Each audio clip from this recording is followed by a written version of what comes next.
بسم الله الرحمن الرحیم و صلی الله علی نبینا محمد و علی آله و صحبه اجمعین. دوستان عزیز و گرانقدر، هر انسانی ممکن هست که در زندگانی دنیا ناراحت بشود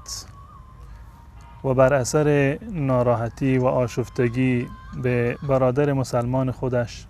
حرف نامناسبی را بگوید، یا اینکه فحشی ناسزایی دشنامی را خواسته یا ناخواسته به برادر مسلمانش بگوید. این کاملا امر طبیعی هست. در میان دو برادر مسلمان ممکن است که اختلافی رخ بدهد، دعوایی صورت بگیرد و بدین خاطر به همدیگر بد و بیراه بگویند. اما نکته جالبی که در اینجا باید مد نظر باشه این است که این دعواها و این قهر شدنها و جدایی نباید ادامه داشته باشه. ولو این که چنین موقعیتی پیش آمد، چنین اتفاقی رخ داد، ما با برادر مسلمان خودمون ناراحت شدیم، قهر کردیم، بد و بیراه گفتیم همدیگر را، اما نباید فراموش بکنیم که باز هم ما برادر هستیم، باز هم ما مسلمان هستیم، باز هم ما در قبال یکدیگر حقوقی را داریم و آداب اسلامی هست که ما باید مراعات بکنیم. چه زیبا هست که رسول الله صلی الله علیه و سلم در حدیثی که در صحیح بخاری هست، حضرت ابو هریره رضی الله تعالی عنه روایتش کرده، به ما عملا چنین آموزش دادند، این ادب والای اسلامی را به ما توصیه کردند و عملا خودشون هم این گونه بودند، دعا می کردند و می فرمودند که اللهم فأيما مؤمن سببته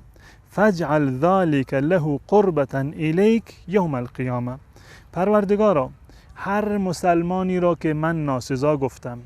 هر مسلمانی را که من بهش بد و بیراه گفتم، هر برادر مسلمانی را که از دست من و از زبان من آزرده شده، فاجعل ذلك له قربة الیک یوم القیامه. پروردگارا، این ناسزا گفتن مرا، این دشنام دادن مرا برایش یک تقربی بگردان، برایش یک کار ثواب و کار خیری بگردان، برایش یک حسنه‌ای بگردان.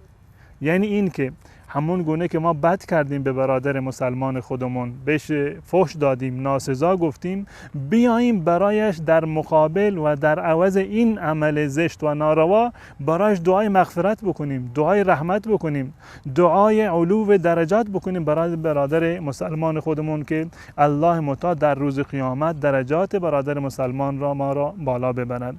این فقط در مورد دشنام دادن یا بد و بیراه گفتن نیست، حتی در موارد دیگر مانند این که شما در غیاب برادر مسلمانتون از اون غیبت کردید،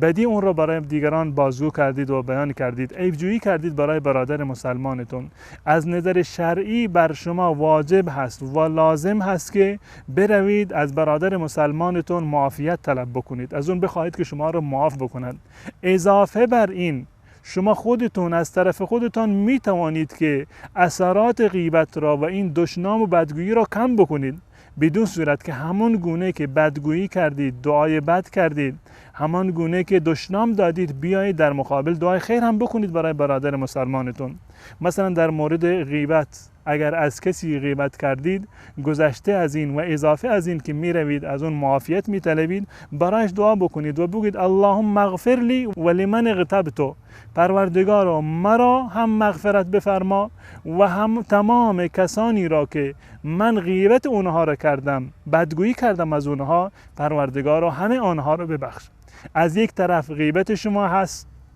گناهی رو شما مرتکب شدید در حق برادر مسلمانتون، اما از طرف دیگر دعای خیری رو کردید به حسنات برادر مسلمانتون و به نیکی های برادر مسلمان خودتون شما در واقع افزودید. پس بنابراین ما باید همیشه مراعات بکنیم، در ذهن ما همیشه باشد اگر موردی پیش آمد، برادر مسلمانی از ما آزرده شد،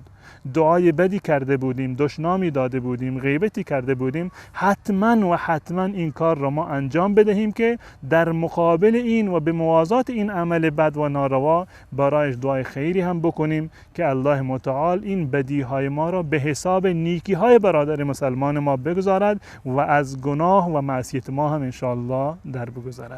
تا برنامه دیگر، السلام علیکم و رحمت الله و برکاته.